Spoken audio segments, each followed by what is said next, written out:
What if the next Sussex, smoking gun, isn't a leaked photo, but a date stamp that proves the branding plan was moving before the Queen even got told? Because right now, Tom Bower is circling back, and not quietly. He's doing interviews, he's dropping hints, and people close to this story are hearing the same message. A new edition is coming. More claims, more receipts, more details he says he could not publish the first time. And the reason this feels nuclear is simple. The Sussex brand is at a weak point, deals are questioned, Hollywood is colder, and the palace is trapped between two bad options: speak and fuel it, or stay silent and let the story harden into truth. But that's where the story gets even stranger. Bower isn't selling feelings, he's selling timelines, he's selling motives, and when you follow the dates, the public story starts to wobble. So here's the breaking news you need to understand. Bower is openly suggesting there is more coming. He's talking about cut material. He's talking about legal limits. He's talking about things that were too risky under UK privacy law. And he's framing it like this is not gossip. This is an investigation with a paper trail. Now I'm going to be careful because this matters. These are claims and allegations discussed in interviews and commentary around Bower's work. Not proven facts, not court findings. But when a veteran author repeats the same themes again and again, you don't ignore it. You check it. You ask why he's choosing this moment. And you ask what he thinks he can prove. Here's the part the palace doesn't want you to know. The most damaging claims are the ones you can verify, not the dramatic ones, the boring ones: a timestamp, a call log, a domain record, a silence that doesn't make sense. So let's walk through 10 new, shock claims being pushed into the spotlight right now, and why the timing is perfect for maximum impact. But stay with me, because claim number 2 is where the math simply doesn't add up.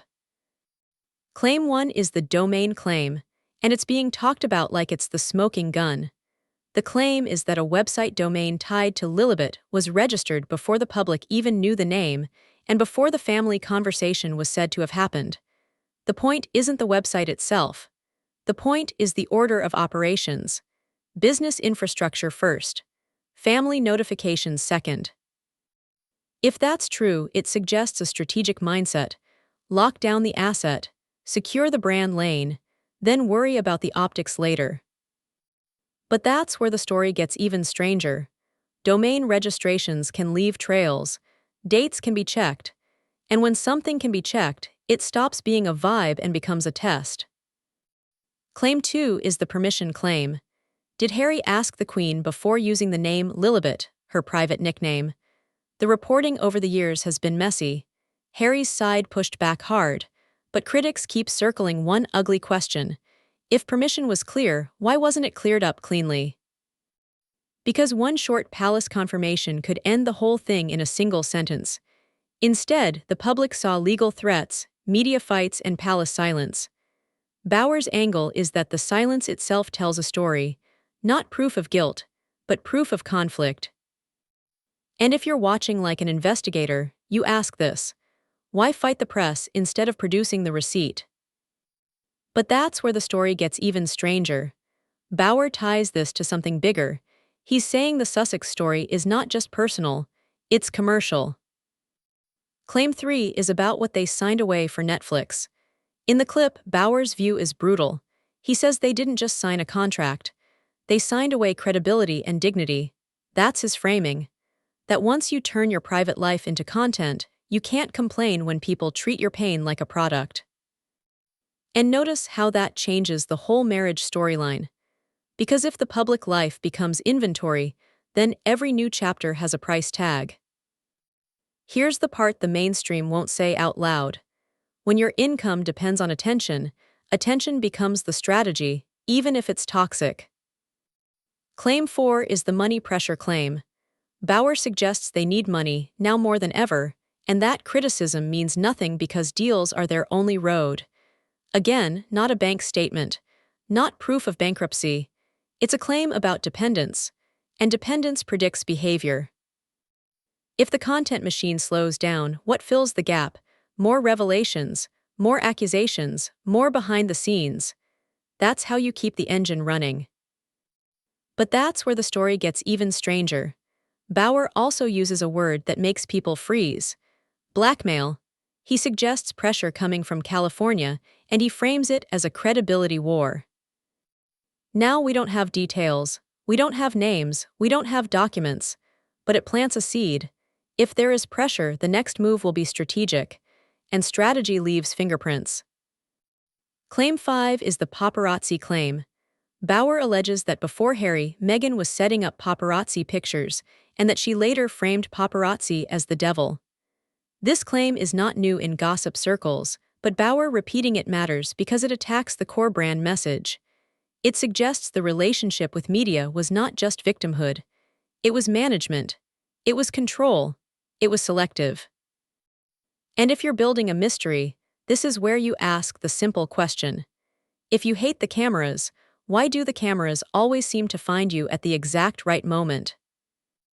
But that's where the story gets even stranger, because Bauer doesn't stop at photos. He goes after origin stories. Claim 6 is the how they met claim. In the clip, Bauer calls the public story a tissue of inaccuracies, meaning he believes the details don't line up. He's implying a rewrite, a cleaner narrative, a more marketable meet-cute. Now, I'm not saying he has a secret transcript of their first date. I'm saying this is how investigative pressure works. You attack the first brick in the wall, because if the first brick is shaky, people start checking the rest. And that brings us to the next mini-hook, because when Bauer starts talking about cut chapters, that's when the whole thing turns dark. Claim 7 is the material he couldn't publish claim. He says there were chapters he could not print because of UK privacy laws and legal risk. He hints at parts of Meghan's past that were sensitive. In the clip, commentary around his work brings up rumors about elite party circuits, wealthy networks, and Soho House connections. Bauer himself has said he cut details about her private life on privacy grounds. This is important, so listen closely. Couldn't publish does not mean it's true. It means he believed the legal risk was too high without ironclad proof. But in book world, that is still a weapon because it tells the audience there is more in the private server. And yes, I'm saying private server on purpose. Not literally, but as a metaphor. An archive of notes, sources, claims, and off-the-record conversations sitting in a file somewhere, waiting for the right moment. But that's where the story gets even stranger. Because Bauer suggests the past was not just private, it was curated. Claim 8 is the erase and rebuild pattern claim. In the clip, the narrative is that Meghan was willing to abandon her previous life to build a new one, and that when people stopped being useful, they were cut off. It points to her estrangement from her father, the way relationships ended, and the idea of clean breaks. Now, this is where we have to be careful, because family estrangement is complex. People cut contact for real reasons, but Bauer's claim is not about one decision. It's about a pattern of strategic removals. And if you're solving a mystery, patterns matter more than any single scene. But that's where the story gets even stranger, because the pattern is then applied to Harry, and it becomes about isolation. Claim 9 is the Harry's Circle Shrank claim. The story goes like this: a key weekend with friends, jokes that Meghan didn't like, a confrontation, and after that Harry's friendships start dropping away. Old friends not invited to intimate wedding events, a new inner circle, a smaller world. Bauer and commentators frame it as isolation and control. Others will call it boundaries and growth, but investigators don't argue feelings. They check outcomes: who stayed, who vanished, who got replaced, and how fast it happened. And here's the part that should chill you. In real life, control rarely looks like control. It looks like I'm protecting you. That's why people don't see it until later. But that's where the story gets even stranger. Because Bauer also ties this to image obsession, and one symbol that never stops getting used. Claim 10 is the Diana branding claim. The clip talks about Meghan wearing Diana's jewelry and how it was highlighted again and again. The suggestion is that the jewelry wasn't just sentimental, it was strategic, a shortcut to emotional legitimacy, a way to borrow the glow of the most powerful royal icon of the modern era. You can wear jewelry and it can mean nothing, but when press narratives keep pointing at it, and when it becomes a repeated talking point, it starts looking like part of the brand language. And Bauer's larger argument is ruthless. Diana's love wasn't an accessory. It was earned through years of work, pain, and presence. You can't inherit that with a watch. But that's where the story gets even stranger. Because the most explosive battlefield isn't jewelry, it's credibility. Now we move into the opera zone. Because in the clip, Bauer says he counted a long list of claims in that interview that don't hold up under fact-checking. He points at timelines. He points at phrasing. He points at how impressions were created. And he argues the interview shaped global belief with claims that were either wrong, misleading, or presented in a way that changed the meaning. The most famous example is the secret wedding line. Meghan said they were married 3 days before the public ceremony in the backyard with the Archbishop. Later, the Archbishop clarified it wasn't a legal wedding. That doesn't prove evil, but it does prove the story was told in a way that wasn't accurate in legal terms. And once one story breaks, people start rewatching everything. But that's where the story gets even stranger. Because Bauer also suggests Harry sat through accusations and let them land for months without correction, and that it damaged the family on a global scale. Again, these are interpretations. But in a credibility war, interpretations become weapons. And then we get to the industry doors part of this. Because in the clip, there are claims about professional relationships going sour. The Edward Enninful and British Vogue situation gets presented as a clash over control and status. The suggestion is Meghan wanted influence, wanted to steer, and that it created friction behind the scenes. There's also a quote attributed to journalist Sam Kashner describing an experience with Meghan in harsh terms: manipulated, betrayed, played, orchestrated. That's not a court ruling. It's a reported professional opinion.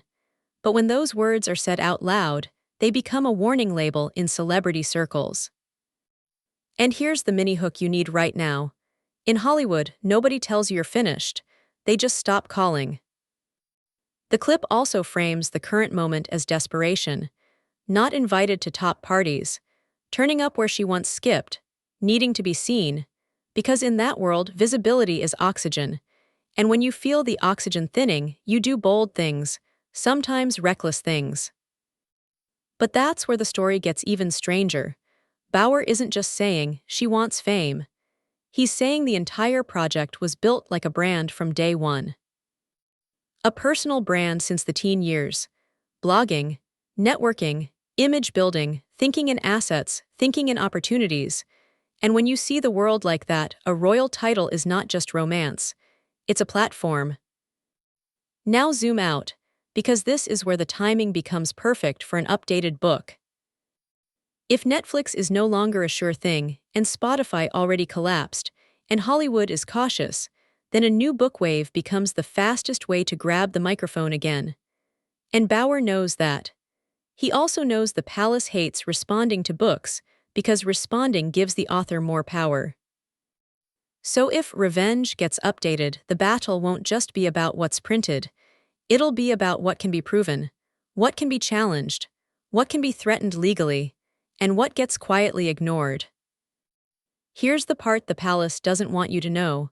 Silence is a strategy, but it's also a risk. Because if you never correct anything, the public starts assuming you can't. And here's the part the Sussex camp won't like either.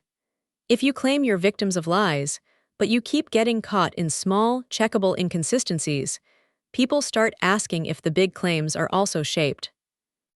So what should you watch for next, like a real investigator? Watch for timestamps. Watch for domain and registration trails. Watch for who goes on record and who won't. Watch for sudden exclusive leaks that look like pre-bunking. Watch for legal letters that target one sentence, because that one sentence is often closest to the receipt. Because if Bauer really is bringing a new edition, The real exposed moment will not be an insult on a talk show. It will be a quiet line in a chapter that forces a simple question. If this was all organic, why does it look so strategic? And if it was strategic, who was running the plan?